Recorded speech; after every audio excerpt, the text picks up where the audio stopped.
1972. Really, to me, I was 13, and I think this is really when music began to click in. I It was singles for me, but the singles that came out, American Pie.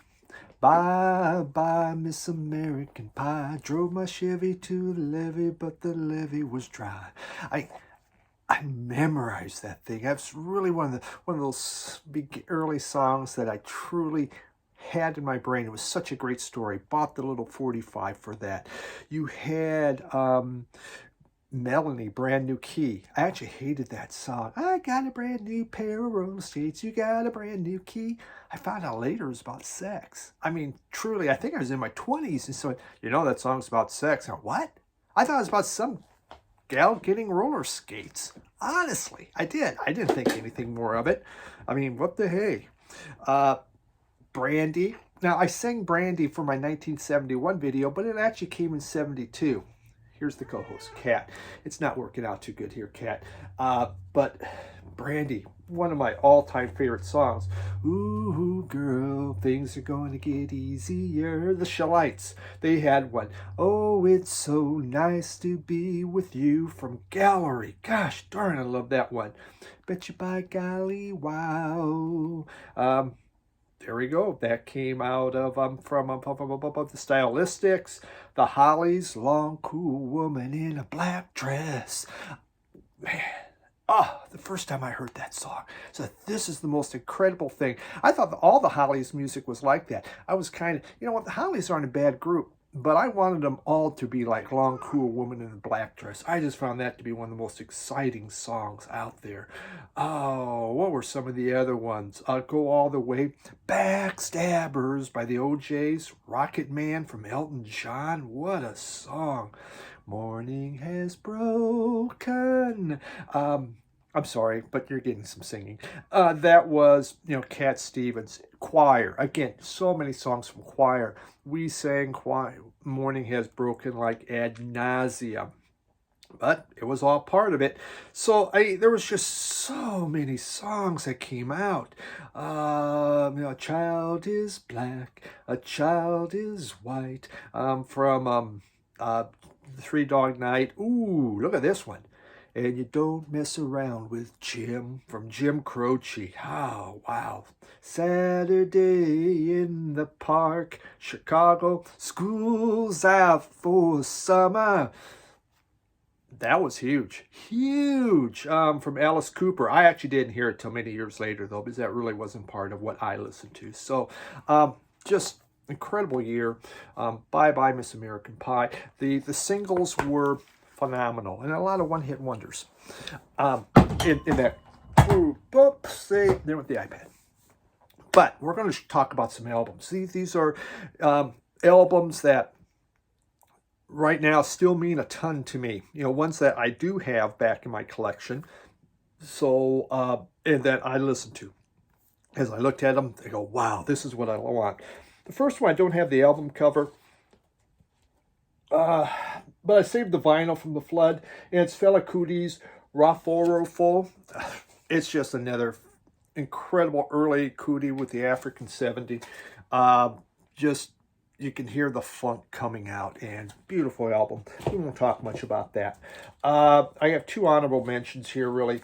Milo, that's their first album, their self-titled album, Milo. Latin jazz, Latin rock. They took what Santana's doing and they went and they did their own thing with it. It's fast paced. I mean, there's a couple kind of mid-tempo songs, but if you like a conga, who doesn't? Maybe not everyone likes congas, but I love congas. Just great stuff.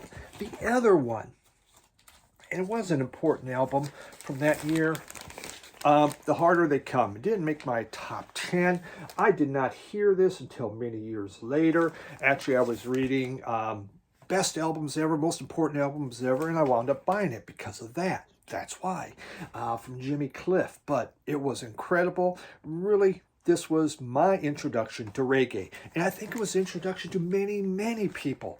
They heard this, go, what is that? It's called reggae music. So 1972. So then we come into our top 10. The first is actually a compilation. And this is Jethro Tull's Living in the Past. You know, you would have thought I would have took the sleeves out. I considered it, but I didn't.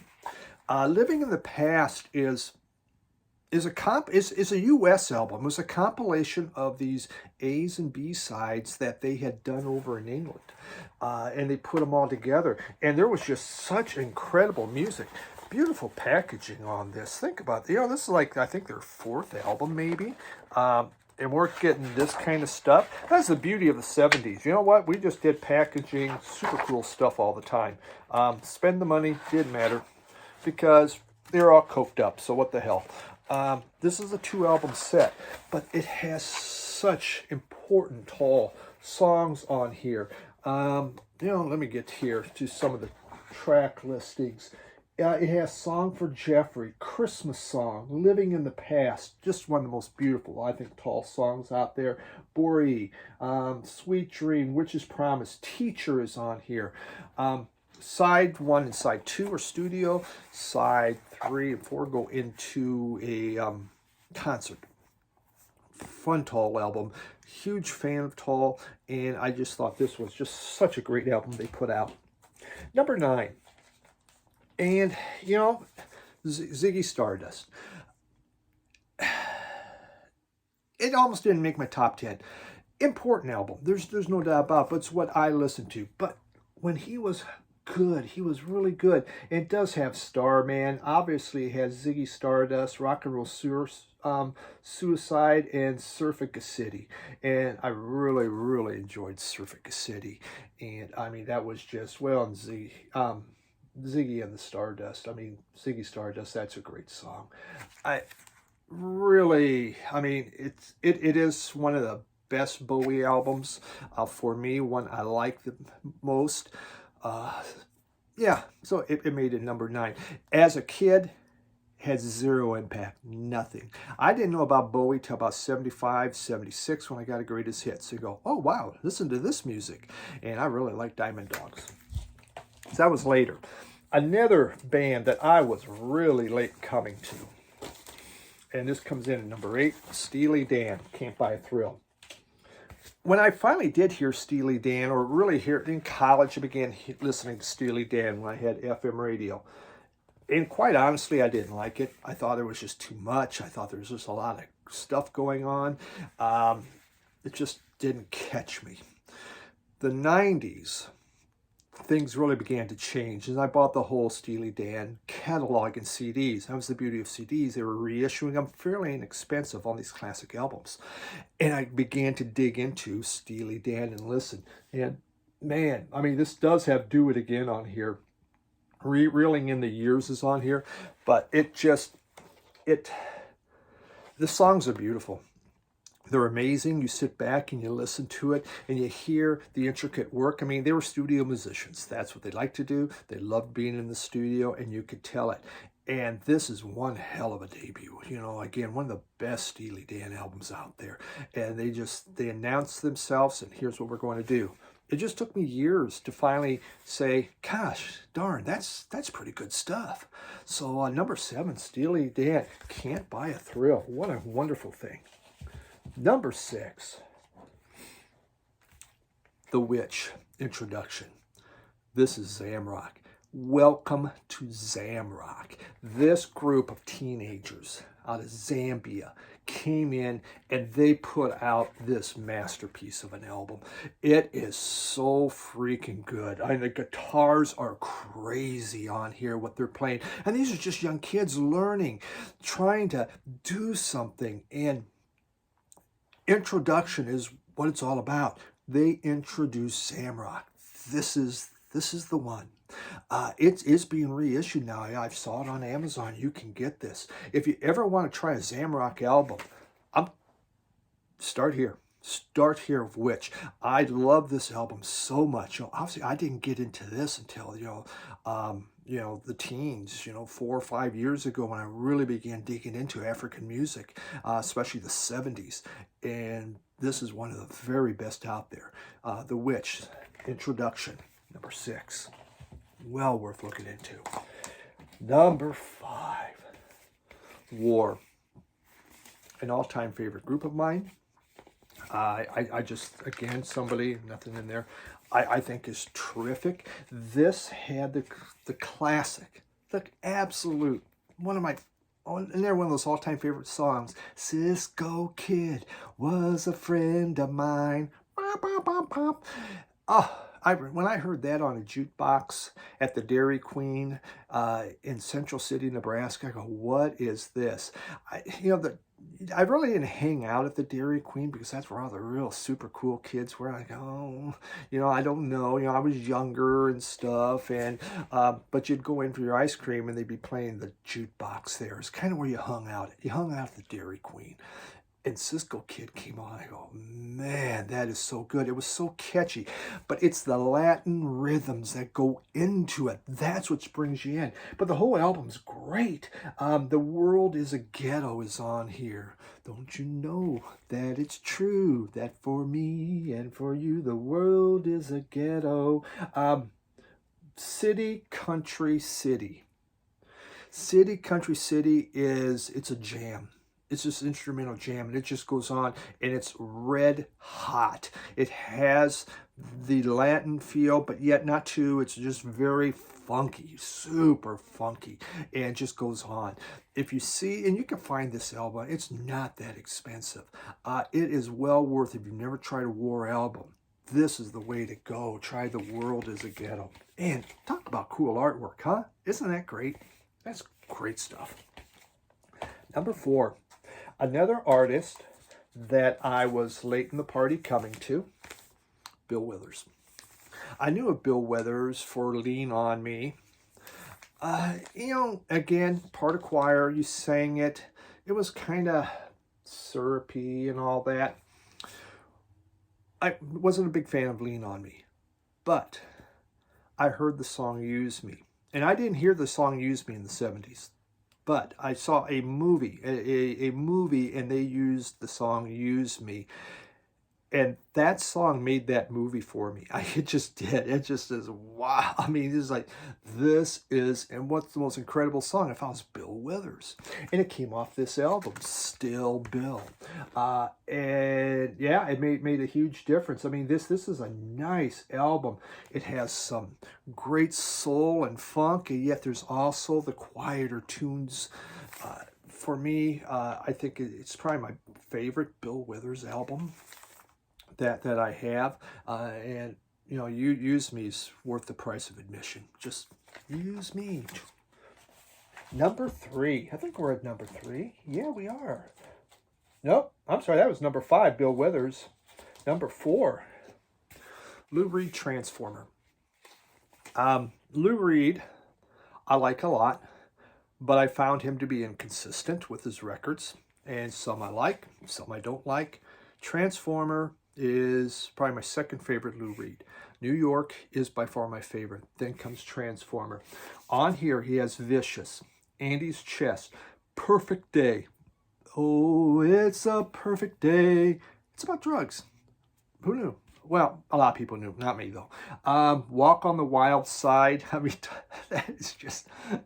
that's Andy Warhol's group there. It's fantastic. Satellite of Love's on here. I don't like Goodnight Ladies. I thought that was kind of stupid, but this is just, it's Lou Reed at his best. He'd only been out of the Velvet Underground now, was a couple years, and he still knew how to pen a song. And some of these are very similar to what you would hear on Velvet Underground Loaded, or the VU, that album. So you get a lot of that same feel, but he's getting darker and deeper, especially because, well, they're always into drugs, but even more so. So it's a darker album, definitely so. But the guy could write a song, and this is one of his best. So number 4, Transformer by Lou Reed. Number 3, let's talk about funk. Superfly. Curtis Mayfield's Superfly. That song, when that hit the charts, and that was on AM radio, and oh my God, it made such a big deal. And in band, that was just like marching band. That was the song you wanted to march to. We're going to do Superfly. It's just such an incredible soundtrack, but Curtis Mayfield was just on fire. Everything he was putting out was fantastic. Again, late in the game to Curtis Mayfield. It probably wasn't until the 90s where I really began to explore his catalog when I was in my 30s. Goes, holy smokes. But things change, There's a lot of funk and soul here because that's how my love of music has changed and has gone more to this soul and funk route. And I just, over the hard rock stuff because it has that beautiful groove. Part of the reason I like so much of this African music, it's the groove that they put down, almost like a hypnotic trance. But number 3, Superfly. Incredibly good album. One of the very best soundtracks ever made. Curtis Mayfield at his prime. Number 2, and Mark from Mad for Vinyl. This was one of them he just sent to me because, and it was so good. This is one of my Columbia Record Club's, 11 or 13 albums for 1 penny. This was one that had come in, and it is still one of my all-time favorite, Stevie Wonder. He really did a performance. You talk about bringing in, changing his keys on the different organs. It was so freaking funky on here. Maybe your baby done made another change. Just listen to Maybe Your Baby. The key playing on that is freaking funky. You are the sunshine of my life. Another song we sang in chorus quite often. Tuesday Heartbreak. You Got a Bad Girl. Superstition. Oh my God. Superstition was again, funky. The instrumentation was so different, so out there. And one of the most beautiful songs, I Believe When I Fall in Love with You, It Will Be Forever. There's these soaring vocals at the end of it. Ever, ever, ever. And it puts the chill, it gives me chills. On, my hair on the back of the neck stands up. It's so gorgeous. Such an incredibly beautiful. This thing is pure gold. Pure gold. I think it is my favorite Stevie Wonder. I just love every little thing on this. Number 2. So that was number 2. What was number 1? Big Star, number 1 record.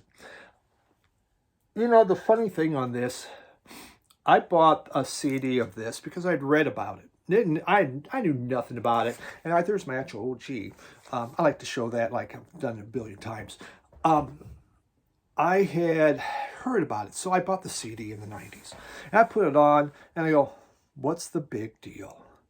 So what? I don't care. It didn't resonate with me whatsoever. I could have cared less. And through the years, it has grown and grown and grown, that now it's just like one of these obsessive albums. It's like, that album is so good.